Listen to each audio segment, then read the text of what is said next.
Francesco Palmisano dell'omonimo biscottificio e pasticceria della provincia di Venezia.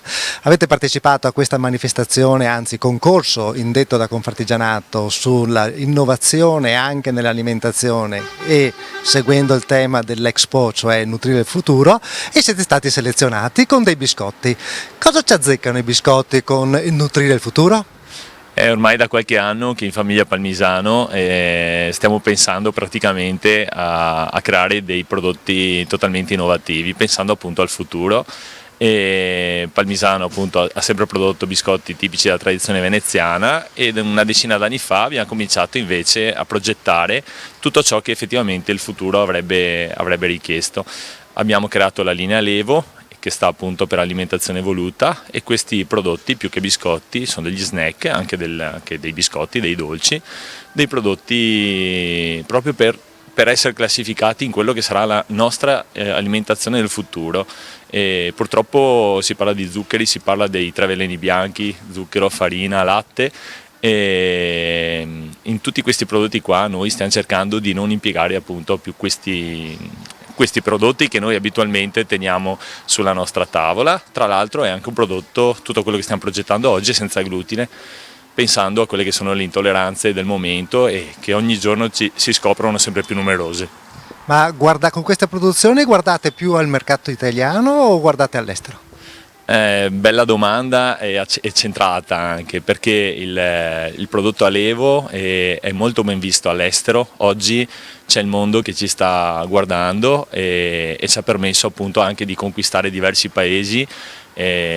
Alcuni, per ultimo abbiamo mandato della merce in Brasile, stiamo facendo gli Emirati Arabi, abbiamo avuto modo di mandare del prodotto in Polonia, in Russia e tantissimi altri paesi che oggi ci stanno cercando e con molta soddisfazione siamo pronti a servirli.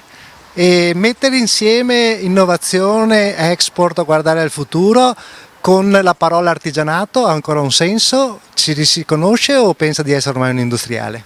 No, assolutamente, il mio cuore batte artigiano, non c'è solamente mani, non c'è solamente testa, ma c'è soprattutto cuore, e questo è quello che deve diffondere oggi l'artigiano. Il 95% delle aziende italiane sono aziende artigiane e io sono parte di queste, insomma, e mi sento ancora parte di queste. Di Venezia, provincia di Venezia, un altro dei vincitori veneti di questo concorso indetto dalla Confartigianato su nutrire il pianeta con i prodotti artigianali. Un laboratorio antichissimo, però condotto adesso da un giovane, e avete vinto con dei biscotti, e ce li racconta? Assolutamente sì, sono dei biscotti tipici del nostro territorio. Noi abbiamo dato questa denominazione per caratterizzare proprio la nostra zona, il Veneto, e sono fatti con le nocciole, quindi l'ingrediente principale sono le nocciole.